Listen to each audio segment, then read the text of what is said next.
Okay, hi. Hello. I am Murphy the Duck. Um Today we're going to talk about some D&D characters from a campaign I'm in, and I'm going to talk over a time lapse of the characters that I drew. So, first up in this time lapse is the character Chi. Chi is a Hexblade Warlock and a homebrew race that was created by the player and the DM, and she's also dead. Yeah, unfortunately, the friend who plays Chi won't be joining us for any more sessions in the world our DM created, but I still had a lot of fun playing with them. Probably my favorite moment with this character was when my character had to not like explain the birds and the bees, but had to explain some of the more intricate parts of it. It was a really funny moment where he had to explain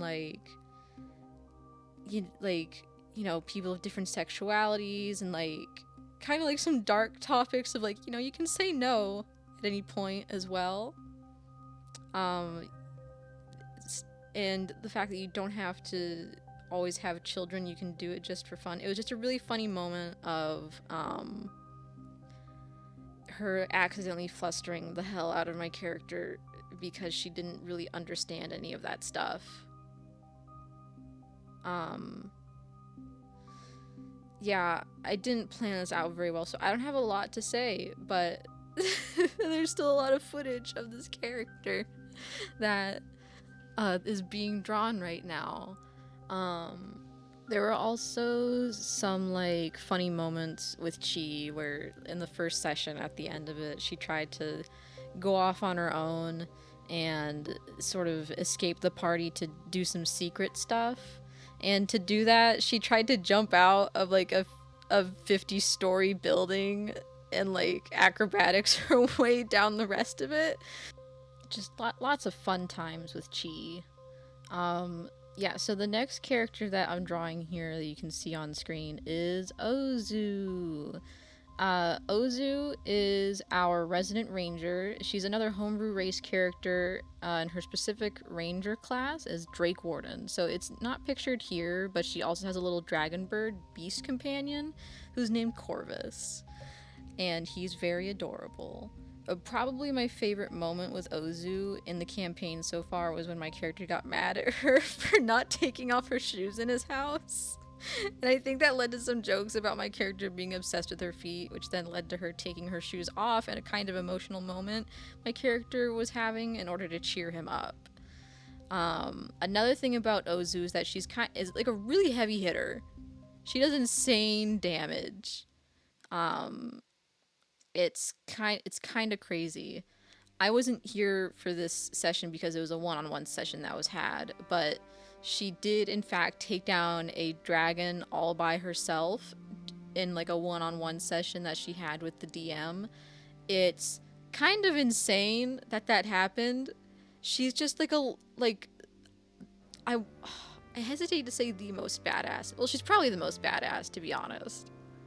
Ozu's just really fucking cool, and I love her, and I miss her every day. She's not dead. She's alive. All these characters are alive except for Chi.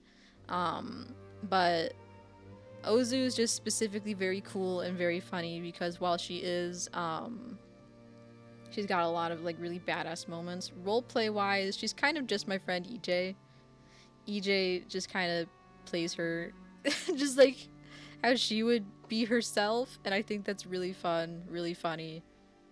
I am again running out of things to say about Ozu. Oh, another funny thing that happened with Ozu.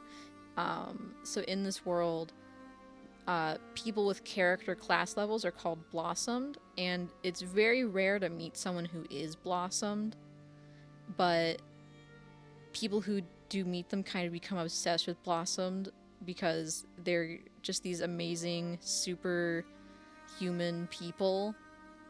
And we met this NPC named Miss Boomy who became obsessed with Ozu and decked out her entire shop to be Ozu themed and to be like, oh, Ozu approved. It was really funny because then she was like, oh my god, are the rest of you blossomed? And we all had to be like, no, we are not blossomed. It's just Ozu because we didn't want these people to become obsessed with us. So we're like, we're just her fan club. We love Ozu. And one of us was actually dressed up in Ozu cosplay. It's a very long story. So the story tracked. It was good enough of a story that she believed us. Running out of things to say. I don't know how to continue. I'm just really happy with this drawing overall. I think it's the best one of the batch that I did. I'm really happy with the pose and the coloring and shading, the anatomy. I think it just turned out to be the best. Oh yay, more footage. Okay, so next up in the lineup is Ez. Ez is our Goblin Spores Druid, and probably the cutest yet most intimidating member of the group. She is literally death. At least that's what she says. No, I will not elaborate. For Ez, I don't have very many big moments with her and my character yet, but I have a couple small moments and small things about the character in general that I really love. Like, when we first met Ez, we found out that all her wild shapes are all half animal, half plant. So her first wild shape we saw was a flower lion, like literally a dandelion. How amazing is that? That's super cool. That's super cute. And the rest of her wild shapes are just like half animal, half plant. So there's just like, I don't remember. I think there's like a timber wolf. That was like the dire wolf wild shape. I think that's really fun. And then I know she wild shaped into a gorilla, which was a really big moment for the campaign. It was just a really funny moment where she took down a bunch of like enemies in gorilla form. It was really funny, and we made a lot of memes about it. And another little fun thing about Ez is when she casts spells, she does the little ET come home finger thing, which is really funny. And when everyone was settling down in the first session to take like a long rest in my character's house, it was she got in the bed and like curled up under the blankets, like completely covered, like in the middle of the bed, curled up like a cat and went to sleep, just like nosing around like a cat. It was really adorable and really cute. And yeah, that's Ez. Next up we have Araina, but we all call her Ara for short. She's our wild magic sorcerer, I believe. Who was originally a tiefling, but she blew up a whole section of the city by accident and then got reborn as this Genasi looking character that you'll see in a bit when I end up coloring her. Also, it's not like her backstory, like when she blew up the city, that happened in a session. It was very, I wasn't there, that was another one I wasn't there for, but it was very, it sounded very cool, yet also very traumatic. Probably my favorite moment with Ara is when we first met her. She ran into us at a store that was being attacked by some Mephits. It was actually the store that was decked out in all the Ozu memorabilia, that same one. But Ara was trying to keep the fact that she was a sorcerer on the down low because she didn't want people to be obsessed with her. So all she did to help in the fight was throw some daggers and miss with all of them, I think, if I remember correctly. She didn't hit a single one. Ara is probably my second favorite of the drawings I did for this batch. I love how she turned out, especially her hair. She just looks super cool, really pretty. I also really love how I did like the orb she's holding, or that's like floating above her hand. I think it turned out really good, which you'll see later. Actually, like right now, there's like lag because I had to speed up the footage so much, so it's not like, oh my god, it's Leo! Okay, this is the one I was most excited for, but I have like the least amount to say because I feel bad talking about my characters. Okay, last but not least, this is my character. His name is Lewis Eldon Orion Lockcheek, but he goes by Leo for short. If I had to choose my favorite moment playing Leo, or even just my favorite thing about him compared to the rest of the party, it's probably that he's just a normal guy.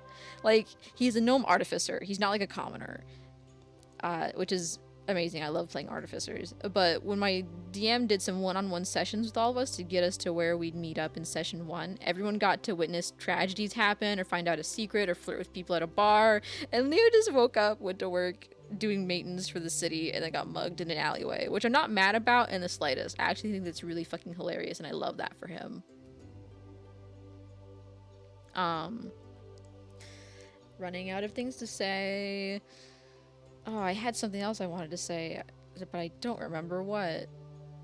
Oh, design-wise, Leo is my favorite design-wise. This is my least favorite drawing I've done of him, probably. Design-wise for Leo, something that I gotta mention is that I give all my gnomes mousy ears and a tail because, like, they need anatomical differences from halflings because there's, like, no difference between the two. And I'm running out of time to say stuff. Uh-oh. Well, goodbye, everyone. Thank you for watching.